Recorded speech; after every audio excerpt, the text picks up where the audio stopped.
আসসালামু আলাইকুম রহমতুল্লাহি ওয়া বারাকাতুহু। একটি গুরুত্বপূর্ণ টিপস, সেটা আমাদের সকলেরই একান্ত জানা প্রয়োজন। সেটা হলো, আমি যখন রোগাক্রান্ত হই তখন আমি ঔষধের উপর নির্ভরশীল হয়ে যাই। আসলে আমি কি চিন্তা করে দেখেছি এই রোগটা দেওয়ার মালিককে?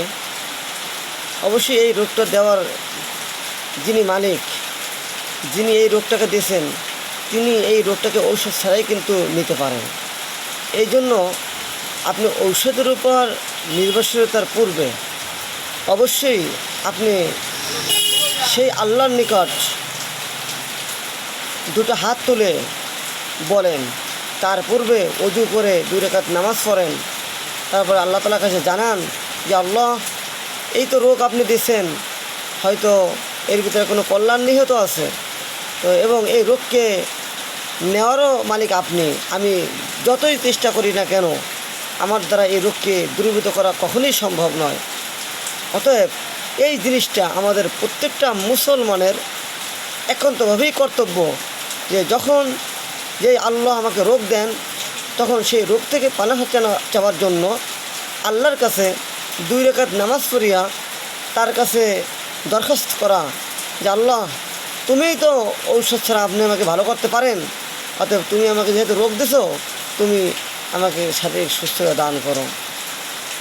এই প্রথম ধাপটা আমরা অবলম্বন করব, যে কোনো অসুখই আমার হোক না কেন, কারণ কোনো ঔষধের ক্ষমতা নাই রোগ ভালো করার। যেইভাবে আগুনের কাজ মানুষকে পোড়ানো, বা আগুনের কাজ অন্য অন্য যেগুলো আছে সেগুলোকে পোড়ানো, কিন্তু আগুন কিন্তু ইব্রাহিম আলাইহিস সালামকে কখনোই পোড়াইতে পারে নাই। তো সূর্যর কাজ, সূর্য পূর্ব দিক থেকে উঠবে, কিন্তু কখনো কখনো আল্লাহ পাক রব্বুল আলামিন পশ্চিম দিক থেকেও সূর্য কিন্তু উঠাইবেন, এরকমও কিন্তু ঘোষণা আছে।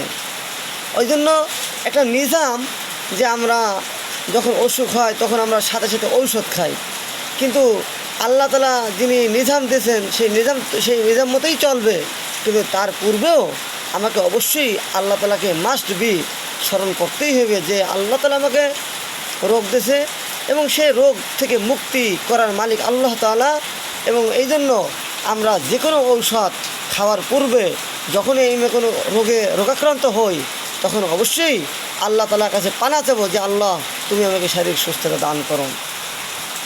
এই জিনিসটা আমরা অবশ্যই করব। তারপরে আমরা সেকেন্ড ধাপে যাব। সেই সেকেন্ড ধাপটা আমরা অবশ্যই পরবর্তীতে ইনশাআল্লাহ বলবো।